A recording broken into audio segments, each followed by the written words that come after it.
بسم اللہ الرحمن الرحیم۔ ناظرین گرامی، رمضان المبارک اعمال صالحہ کی فضا قائم کرے۔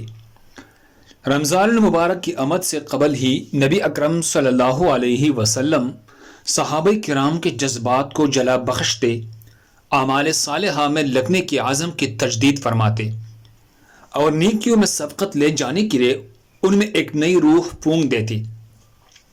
شعبان کی آخری ایام میں ہی رمضان المبارک کی فضیلت، روزہ، تلاوت قرآن، نفل صدقات و خیرات، سرکش شیاطین سے حفاظت، سحری کھانے والوں پر رحمتوں کا نزول، افطاری کے وقت دعا کی قبولیت اور جہنم سے چھٹکارا، غریب و مسکین کا خیال اور ان جیسی دیگر اعمال صالحہ کی فضائل سنا کر پوری اسلامی معاشرے میں نیکی کی عمومی فضا قائم فرماتے۔